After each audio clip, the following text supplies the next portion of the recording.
छत्तीसगढ़ में petrol diesel पर सियासत थमने का नाम नहीं ले रही है। लगातार बीजेपी और कांग्रेस एक दूसरे के खिलाफ प्रदर्शन कर रहे हैं और एक दूसरे पर आरोप लगा रहे हैं। देखिए रिपोर्ट। ये तस्वीरें धमतरी की हैं और तस्वीरों में दिख रहे लोग बीजेपी कार्यकर्ता हैं। दरअसल पेट्रोल डीजल पर अब तक बैकफुट पर खड़ी दिख रही बीजेपी अब फ्रंट फुट पर खेलने लगी है, क्योंकि केंद्र की मोदी सरकार ने पेट्रोल डीजल पर टैक्स यानी एक्साइज कम कर अब गेंद राज्यों के पाले में फेंक दिया है। लिहाजा छत्तीसगढ़ में विपक्षी बीजेपी अब प्रदेश सरकार पर वैट में कटौती की मांग को लेकर सड़कों पर है। यही कांग्रेस, यही भूपेश बघेल और ये इनके सारे साथी केंद्र सरकार को पानी पी पी के गाली दे रहे, कोस रहे थे मूल्य वृद्धि के लिए। आज जब एक बड़ा कदम केंद्र सरकार ने उठाया है 10 रुपया डीजल में और 5 रुपया पेट्रोल में, तो ये जो दोहरी बात और दोहरा चरित्र दिखाते हैं वो चेहरा बेनकाब हुआ है। उधर आए दिन महंगाई खासकर पेट्रोल डीजल को लेकर प्रदर्शन करने वाली कांग्रेस अब आंकड़ों के जरिए ये बताने की कोशिश कर रही है कि छत्तीसगढ़ में बिना वैट कम किए ही पेट्रोल डीजल अन्य बीजेपी शासित राज्यों के मुकाबले सस्ता है।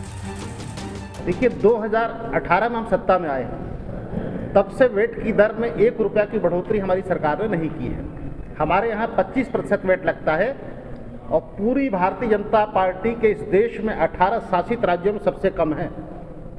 ये आपकी जानकारी भी शायद ना हो। 18 राज्य बीजेपी शासित है, सबसे कम हमारा 25%। और मजेदार बात यह है कि हमसे लगे मध्य प्रदेश में वेट की कटौती करने के बाद भी हमारी दर उनसे कम है। उधर विपक्षी बीजेपी का कहना है कि आंकड़ों की आड़ में कांग्रेस जनता के साथ छलावा कर रही है। आज ये बहाना ढूंढ रहे हैं कि 25% है, 26%। और तुमसे भी कम वेट वाले बहुत सारे राज्य हिंदुस्तान में हैं और छत्तीसगढ़ की अलग परिस्थिति है। छत्तीसगढ़ पूरी तरीके से परिवहन पे चलने वाला राज्य है। छत्तीसगढ़ में सबसे ज़्यादा माइंस और सबसे ज़्यादा ट्रांसपोर्ट का काम होता है। तो मुझे लगता है कि आम आदमी को सुविधा देने की दृष्टि से सरकार को इस प्रकार के दोहरा मापदंड अपनाने की जरूरत नहीं है।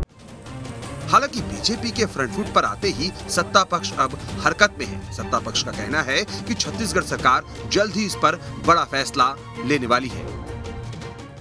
मैं सरकार का हिस्सा नहीं हूँ, संगठन का हिस्सा हूँ, लेकिन माननीय मुख्यमंत्री जी ने स्पष्ट मीडिया कर्मियों से बात करते हुए कहा है कि हमारे राज्य में पेट्रोल और डीजल की दरें किसी भी राज्य की तुलना में जो 7 राज्य हमारे आसपास है उससे कम होगी।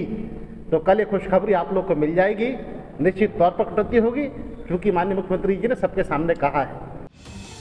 बहरहाल छत्तीसगढ़ में पेट्रोल डीजल पर वैट में कटौती होती है या नहीं ये तो वक्त बताएगा, लेकिन फिलहाल इस मुद्दे ने विपक्षी बीजेपी को फ्रंट फुट पर खेलने के लिए खुला मैदान दे दिया है। धमतरी से नंद कुमार साहू के साथ टीम न्यूज़ स्टेट।